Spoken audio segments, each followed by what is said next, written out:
Hey everybody, welcome to the program, WRSA Radio. I'm your host, G1. As always, I hope you're having a good week, although I can't imagine how anyone who is actually a real American can be having a good week.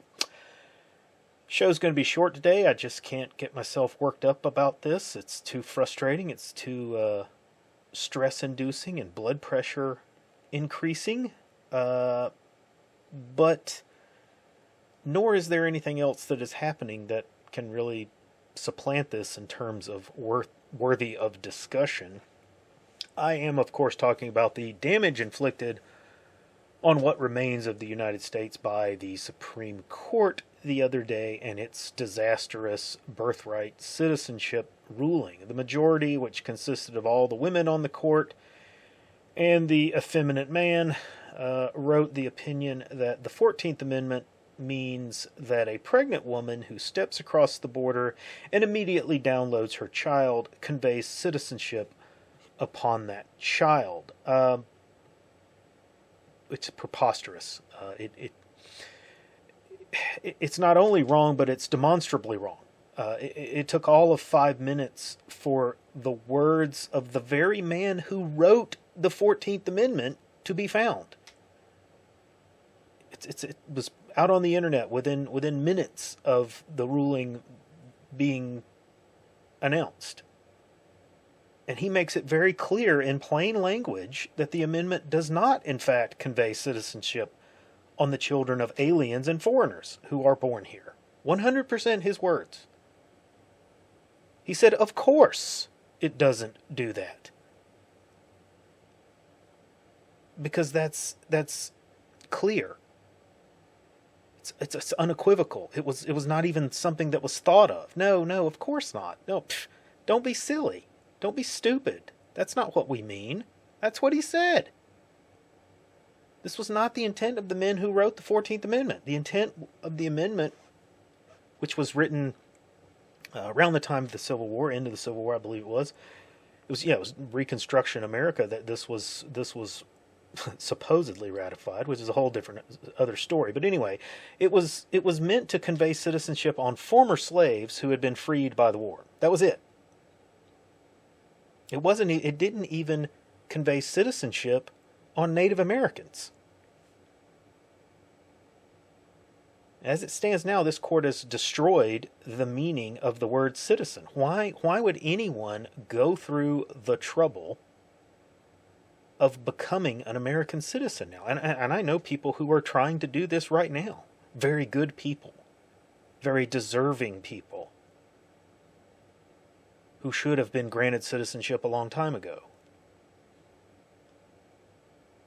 But they're going through the process. They're following the law. They're doing the things that they're supposed to do. Jumping through the hoops that they're supposed to jump through.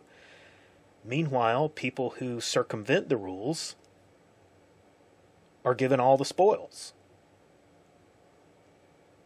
Being a citizen of the U.S. means nothing. In fact, it's a detriment. More and more benefits are being handed to people who are illegally in the country and have no intention of becoming citizens. The burden of supporting this, mass influx of people is falling squarely on the shoulders of the native-born population. The citizens. Our system of government is nothing more than a vast wealth transfer operation designed to steal from the mass of the population and give the bulk of that stolen loot to a small upper crust of people, and then the remainder of that to an illegal horde that is flooding across the border. There's not much more that can be said about this that's not being said by others, and I don't feel the need to go into great long dissertations or scholarly examples of how fundamentally wrong this is. You can, I could do the research. It's all being put out there. But I'm not going to do that. It's a waste of time. You can find that information out there in other places that you're no doubt looking. I can only use this to be the final nail in the debate about the current day. I think many people have been on the fence. Me, myself, I've been on the fence about this, just how well and truly screwed we are. I've been very optimistic. I've tried to maintain my optimism. I've had faith. I've had hope and I put my trust in the path that the Lord has set for us. Now, that being said, we have to remember our Stockdale. We like to remind people here in the WRSA sphere about what old Admiral Stockdale said, the good admiral, and I'll paraphrase it. Do not confuse that faith which you cannot lose with the discipline that is going to be needed to get through the coming horror. Now, that's not the exact quote, but it gets the point across. Go look the quote up if you don't know the one I'm talking about. Now, you can point to the one little single light in the darkness that was written into the dissent by Kavanaugh. He articulated that Congress has the capacity to fix this with legislation. Doesn't even require a constitutional amendment. The president stated that he's willing to sign a law that will fix this. That means it's in the hands of Congress to do what is necessary. So if you were still wondering or sitting on the fence, as I said earlier, erase all wonder and doubt. We are well and truly cooked.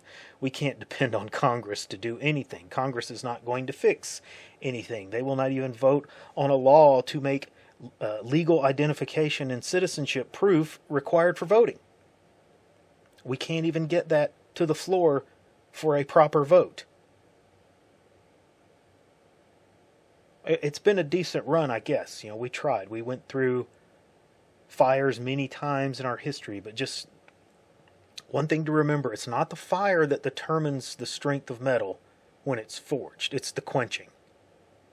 And if the quenching is wrong, then the metal can be too brittle and shatter on the first stress, or it can be too soft and just bend and break. Well, we messed up the last quenching, and now we're too soft and squishy for reality.